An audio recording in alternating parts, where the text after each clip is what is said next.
वहीं uniform civil code की भी हम बात करेंगे। यूनिफॉर्म सिविल कोड पर आज सबसे बड़ा दिन है। केंद्र के साथ साथ स्टेट गवर्नमेंट भी एक्शन मोड में नजर आ रही है। आज उत्तराखंड में यूसीसी पर बनाई गई कमेटी की एक प्रेस कॉन्फ्रेंस होने वाली है। कमेटी की फाइनल रिपोर्ट तैयार है। संभव है कि उत्तराखंड में यूनिफॉर्म सिविल कोड पर कानूनी शक्ल देने पर बड़ा फैसला हो सकता है। उत्तराखंड में करीब 20 लाख लोगों से रायशुमारी के बाद ये रिपोर्ट तैयार की गई है। वहीं केंद्र सरकार भी अब इस पूरे मामले पर एक्टिव नजर आ रही है। 13 जुलाई तक केंद्र सरकार ने लॉ कमीशन से रिपोर्ट मांगी है और उसके बाद कोई बड़ा फैसला केंद्र सरकार की तरफ से किया जा सकता है।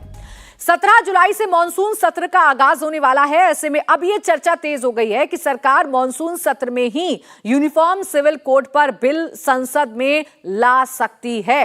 तो जिन राज्यों में यूसीसी की चर्चा हुई उन राज्यों में अब एक्शन देखने को मिल रहा है। उत्तराखंड में आज जो कमेटी बनाई गई थी यूनिफॉर्म सिविल कोड को लेकर, आज वो प्रेस कॉन्फ्रेंस करेगी, मीडिया के सामने अपनी बातें रखेगी। तो वहीं दूसरी तरफ केंद्र सरकार की तरफ से भी लगातार अब ये इशारे मिल रहे हैं कि इस मॉनसून सत्र में हो सकता है केंद्र सरकार यूसीसी को लेकर बिल संसद में पेश कर दे। वहीं उत्तराखंड में आज का दिन काफी अहम होने वाला है क्योंकि यूनिफॉर्म सिविल कोड पर जो समिति बनाई गई थी वो आज प्रेस कॉन्फ्रेंस करेगी।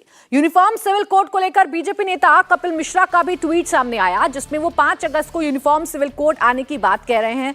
कपिल मिश्रा ने ट्वीट कर लिखा कि 5 अगस्त को राम मंदिर का निर्णय हुआ, 5 अगस्त को ही धारा 370 हटाई गई और अब 5 अगस्त को ही आने वाला है uniform civil code.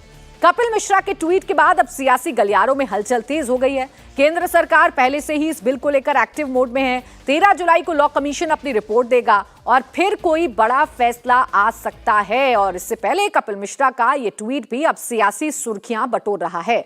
Uniform civil code पर ऑल इंडिया इमाम ऑर्गेनाइजेशन की चीफ उमेर अहमद इलियासी ने बड़ा बयान दिया और कहा कि विपक्ष ने हमेशा मुसलमानों का इस्तेमाल किया है। यूसीसी सभी के लिए है और इस पर सियासत गलत है। इंडिया टीवी से खास बातचीत में क्या कहा इलियासी ने, आपको सुनाते हैं। सर, यूसीसी को लेकर फिर से एक बहस छिड़ गई है। प्रधानमंत्री मोदी ने फिर से बातचीत की, पूरे देश को संबोधित किया, जिसमें उन्होंने कहा कि यूसीसी को लेकर किस तरह से भ्रामक चीजें जो है फैलाई जा रही हैं। यूसीसी को आप किस तरह से देखते हैं? देखिए, ये एक विषय काफी पुराना हो गया और इस विषय पर लगातार बहुत राजनीति भी हो गई। लेकिन इस बार मुझे लगता है कि हमारे आदरणीय प्रधानमंत्री जी ने जो बात कही है उसमें मुझे लगता है कि इस पर विचार होना चाहिए। जो लोग विरोध कर रहे हैं, विरोध समाधान नहीं है, बातचीत करनी चाहिए।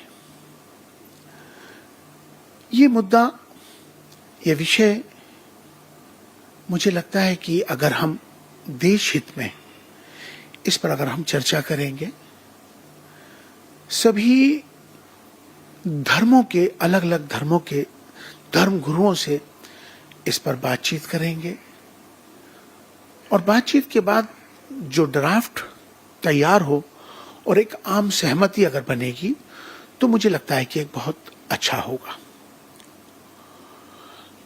लेकिन अभी जिस तरह से लोग इसका विरोध कर रहे हैं, मैं उन सबको ये कहना चाहता हूं, खास तौर पर मुस्लिम समाज को, मुस्लिम पर्सनल लॉ बोर्ड को विरोध नहीं करना चाहिए। इंडिया टीवी हर वक्त हर जगह डाउनलोड करने के लिए सर्च करें India TV news Google play store या ऐप स्टोर पर।